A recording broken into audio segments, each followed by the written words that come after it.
ìdúró olóṣèlú àlàbọ̀ ẹgbẹ́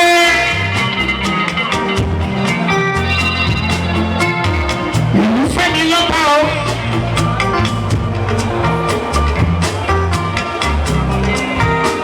wọ́n lé wọ́n ọlọ́kọ́ sí kẹta o Aboro patient.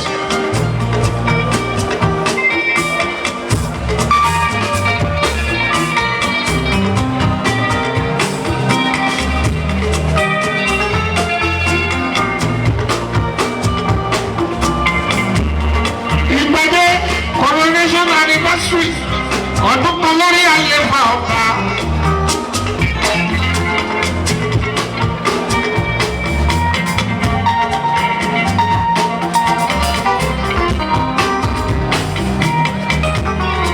Gbogbo lọ́wọ́ rí ṣé orí bàbá ṣe òun lórí ilé ayé lò Aboro méṣe lórí ilé ayé gbé. Àwọn àdúgbò Olódùmarè àdúgbò orí tó ṣe fún wa.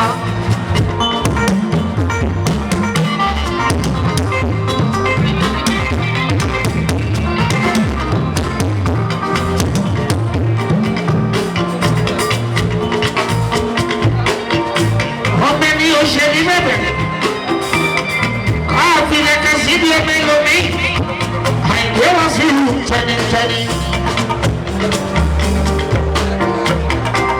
Ọkọ lórí ọmọlọlá lọ́sẹ̀dé láti ilé ọba lọ tu Èkìtì ìbínú royal family ọmọọba tó fọba. Bàbá mo fẹ́ tó fún ọba o Mrs. Bàbá mo mọ̀rí olúwa mi jẹ́. Bàbá Mọ̀rẹ́lá olúwa mẹ́lẹ́sà kábíyèsí congratulations kí ikú oríire. Inú mi dùn lọ́pọ̀lọpọ̀ nítorí pé inú gbogbo ìlú ń dùn, inú gbogbo Ìbèṣe ń dùn lénìí. So tínú ìlú bá dẹ̀ ti ń dùn ó ti di dandan inú olórí ìlú náà ó ti dùn nìyẹn. Nígbà tí sons and daughters of Ìbèṣe even àwọn tí ò sí nílùú àwọn Ìbèṣe sons and daughters in diaspora tó wálé tó túyáyá tó túyáyá tó wá ṣe ẹ̀yẹ yìí lórí àwọn náà ní nǹkan wọn inú wọn dẹ̀ ń dùn ìdùnnú wọn ni ìdùnnú tèmi.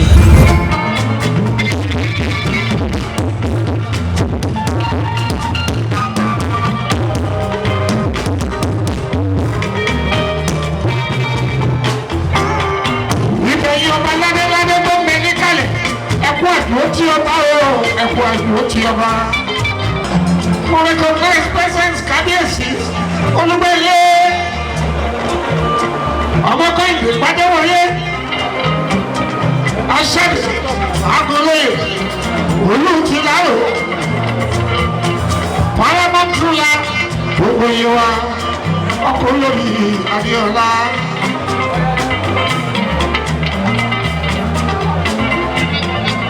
Recognize presence ọba Professor Yemi Kabiru ọba lọ́lẹ́gẹ́ ẹkùn ọlọ́pàá ti wọ́n Àwórì Àwórì ìkọ́mọdé o ọkọ lórí náà ó gbé ìbí ọmọọba tó fọ́ba. Mo kí kábíyèsí Aboro ti ìlú Ìbèṣe tí wọ́n ń ṣe ayẹyẹ ọdún kan tí wọ́n ti gbadé ọdún kan lórí ìtẹ́ ìrìn àjò ńlá ni fún ẹni tó bá ti gba ìrìn àjò yẹn rí torí pé àkókò tí ó léwu jù ní fún ọba tó máa ń jẹ́ àkókò tó jẹ́ pé àwọn ọba máa ń ní oríṣiríṣi ìṣòro bí irú àwọn èèyàn wo lọ́lọ́run fi ṣàkóso yìí báwo ni máa ṣe gbé gbà omi fẹ́ gbé sí báwo ni ti fẹ́ rìn tó tọ́lọ́run bá ti ń láyàn ìjà pẹ̀lú ọdún kan yẹn ẹ̀rí pé ọlọ́run ọba ó ń báyàn ní ìrìn àjò ni tó yẹn mo ṣe ń bá kábíyèsí Olúwarótìmí yọ̀ wípé wọ́n kú oríire. Anniversary kábíyèsí ọba Rótìmí Múléró Aboro ti ìlú Ìbèṣe ló gbé mi débi. Kábíyèsí jẹ́ èèyàn tó dáa, kábíyèsí dẹ̀ tó wá jẹ́ èèyàn tó jẹ́ pé wá development ìlú Ìbèṣe. Ìmọ̀ràn mi ni pé kí a máa bára wa ṣe, kí a fẹ́ràn ara wa, ká fẹ́ra wa ṣe ẹyọ kan, kí ìfẹ́ dẹ̀ wà láàrin wa. Orílẹ̀ ẹ̀dá ọ̀rẹ́ mi ni o, ìlú ìkúkú láyé àgbàpá.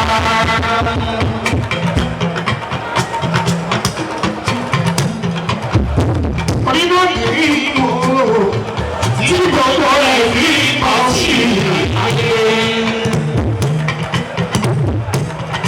Ṣèbí ní ọ̀nà tí gbogbo ẹ̀ ní ọ̀sì ayé. Òbí tó ní mọ̀ tó bẹ́ kọjọ́ mọ́ ara yọ̀ òkúta. Òbí tó bá bí kọ́ tó bá kọjọ́ mọ́ ara yọ̀ òkúta. Ṣèbí ní ọ̀nà tí gbogbo ẹ̀ ní ọ̀sì ayé.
Yewa ṣe ọdún kan tí wọ́n kú ọba Múléró Abèṣe ìlú Ìbèṣe torí pé ọba náà lọ́rẹ́ ọba ọmọ ìyá kan náà dẹ̀ ní gbogbo wa so a lè ṣe nǹkan mi ká nífẹ̀ẹ́ ara wa lọ àti àwọn ará kábíyèsí wọn kú rí ọdún kan nínú owó ọlá ńlá ẹ̀dínlógún àtàláfíà ara lásìkò wọn ikú a máa kébi ikú ẹ̀yà máa kébi ẹ̀yọ ọmọ èèyàn máa fọ̀n bí ọmọ èèyàn ìlú Ìbèṣe adẹ́màlè Yewa náà ní bàjẹ́ state onídàrú Nàìjíríà ní bàjẹ́ láti ọba wà kábíyèsí His Royal Majesty ọba Rotimi Olúṣèyí Múléró ṣe first year coronation anniversary olóògbémílẹ̀ ìlú Ìbèṣe lẹ́nu èèyàn dáadáa ní kábíyèsí o oníwà pẹ̀lẹ́ oníwà tútù bọ́dẹ̀ ṣe jẹ́ oníwà pẹ̀lẹ́ tọ́jú oníwà tútù bẹ́ẹ̀ náà lórí wọn ṣe jẹ́ oníwà pẹ̀lẹ́ tọ́ níwà tútù mo wá ṣàdúrà fún wọn lónìí wọ́n máa pẹ́ lórí oyè yìí àtọ́kọ àti àwọn wọn máa pẹ́ lórí oyè yìí wọ́n ṣe jẹ́ bàbá tó ń jẹ́ ìyá fúlù àníwá wọn sí ìlú òní túmọ̀ wọn lórí ọlá wọn máa lọ sí ni o orí bẹ́ẹ̀ ṣe bẹ́ẹ̀ o àṣẹ tẹ̀dùmarè. ṣé bẹ́yìn lọ́mọ ọ̀sákùnrán tó jẹ́ àsákùnrán ọkọ òbítíbitì o ọmọ Ìbèṣe ilé ẹ̀yin ọmọ Ìbèṣe bẹ́ṣẹ́ ọba ní kí yín délé ẹ̀yin ọmọ Ìbèṣe ọ̀lẹ́ ògbé alágbára ní gbé bẹ́ẹ̀ Ìbèṣe ìṣúrù ọkọ̀ ọ̀lú bàǹtàbàǹtà ṣé bẹ́yìn ní kúkúrú lọ́sàn ẹ̀yin gbọ̀rọ̀gbọ̀ràn lóru ṣé bẹ́yìn lọ́mọ onígbò màrìwò kájẹ́jọ gbọ́dọ̀ wọbẹ̀ lọ àjèjì tó bá wọbẹ̀ lọ irú wọn máa ń bógun lọ ẹ̀yin lọ́wọ́ ojú pàdé yẹ Ogun màrìwò sára Ogun rí yẹ̀rìyẹ̀ tán bá níta ló kọ̀ tán sétí yín o ẹ sọ fún wọn pé àgàgà ọmọ tó ti ga orin làbí bàbá mélòdì ẹ pè mí lákọrin ọba èmi lákọrin ọba.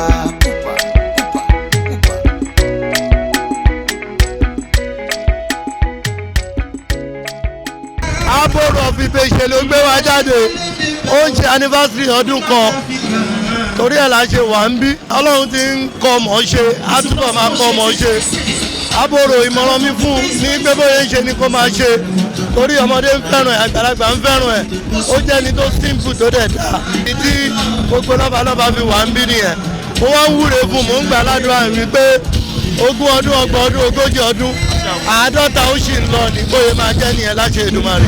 ẹ jẹ́ pẹ́ lórí wọn. pẹ́ lẹ́sẹ̀ wọ́n á pẹ́ wọ́n á dàgbà lórí kó bàbá wọn àṣà sì pẹ̀lẹ́ mi. ọkọ̀ ṣèdè olórí ọmọọba lọ tún Èkìtì ọmọọba tó fọ́tà ẹ̀rí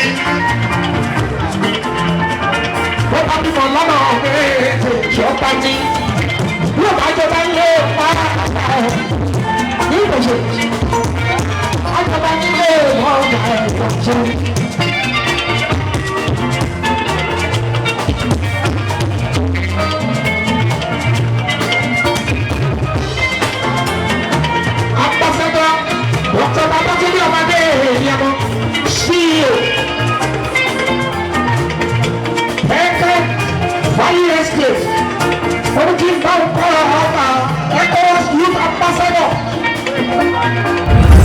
Àsìkò yìí dúpẹ́ lọ́wọ́ gbogbo àwọn tá a fìwé pè tọ́dẹ̀ dá wa lóhùn ẹ ṣé mo dúpẹ́ o tẹ́ ẹ wá o ilé àti ọ̀nà yín ò ní dàrú o mo dúpẹ́ o ẹ ṣé o ire la máa bára wa ṣe o mo dúpẹ́ lọ́wọ́ yín o ẹ ṣé o láyọ̀ lẹ máa bá lé o.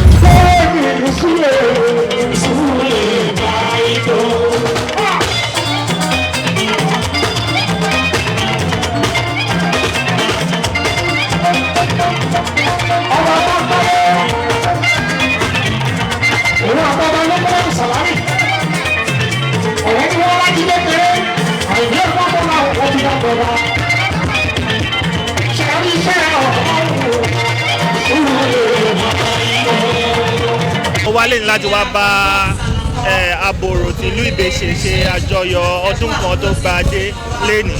Ọba Aboro jẹ́ èèyàn kan tí mo súnmọ́ pẹ́kípẹ́kí nínú Ogun State Traditional Council. Ìjókòó wa ò jìnnà síra so a ti di ọ̀rẹ́ láti padà ti bẹ̀rẹ̀ sí ní àjẹ́ni council papọ̀. So mo dìde lénìí láti wá ṣe àjọyọ̀ lénìí ni. Kábíyèsí adẹ́pẹ́ lórí àpè yìí lágbára Ọlọ́run. Wọ́n á ṣe ọ̀pọ̀lọpọ̀ ọdún láyé. Eléyìí tó ń ṣe lénìí wọn ní ti dágbére fáyé. Ilé ìdúdú Royal Family ìlú ọ̀tún Èkìtì ọmọ ọba ló ń sọ ọmọ owó tayọ bá ní ìlú Ìbẹ̀ṣẹ̀ wọ́n fọ́ọ̀mù tó kíyẹ ọmọ ọba ló ń sọ ọmọ.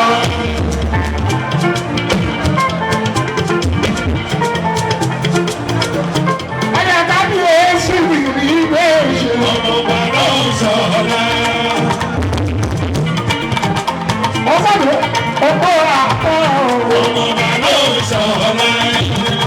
Ọlọ́run ni o kò sọgbọ́n kan kò sí mọ̀ kan tí ẹ̀dá lè ṣe àbí tó lè dá láì jẹ́ pé Ọlọ́run ló ṣe. Mo ti fa kẹ̀kẹ́ ìrìn àjò ìlú Ìbẹ̀ṣẹ̀ mo ti fà á lé Ọlọ́run lọ́wọ́ tipẹ́tipẹ́ torí pàdé èyí Ọlọ́run ọba ló bá mi gbé Ọlọ́run ló bá wa ṣe gbogbo tẹ bá rí fún ara ni Ọlọ́run ló dẹ̀ ṣe wọn ara. Mo dúpẹ́ lọ́wọ́ gbogbo àwọn ládéládé àwọn lóyè tí wọ́n wá tó ti aya. Mo dúpẹ́ lọ́wọ́ paramount ruler mi bàbá mi dáadáa olùgbé ilé ojú ọ̀sùn láàrú and paramount ruler of Yewa land. Mo dúpẹ́ gbogbo ọba Yewa Traditional Council àti gbogbo ọba ìpínlẹ̀ Ogun àtàwọn míì tán wá láti ìpínlẹ̀ Bùnmi látẹ̀kọ́ látọ̀ Ọ̀ṣun ọba pọ̀ rẹpẹtẹ tí mi lè máa dárúkọ kọ̀ọ̀kan. Mo dúpẹ́ lọ́wọ́ yín o ìfẹ́ tó wà láàrin wa èṣù ní bàjẹ́ o gbogbo wa pẹ́ láṣẹ o àádẹ́gẹ̀rẹ́ àṣẹ. Mo dúpẹ́ lọ́wọ́ gbogbo ọmọ ìlú pátápátá kò sígbà kan tí mi kì í dúpẹ́ lọ́wọ́ àwọn olùdókòwò àwọn náà ní ọba wọn so mo dúpẹ́ lọ́wọ́ wọn fún ìfẹ́ náà ní fún gbogbo bọ́n ṣe ṣiṣẹ́ takuntakun láti jẹ́ pé ká organize kínní nǹkan tí mo sọ fún ní pàlọ́ fẹ́ ṣe wọ́n ní kábíyèsí kò kàn yín ìlú ló fẹ́ ṣe wọ́n dẹ̀ ṣe inú mi dùn mo dúpẹ́ lọ́wọ́ Ọlọ́run Elédùmarè bá mi dúpẹ́ lọ́wọ́ gbogbo wọn délẹ̀délẹ̀.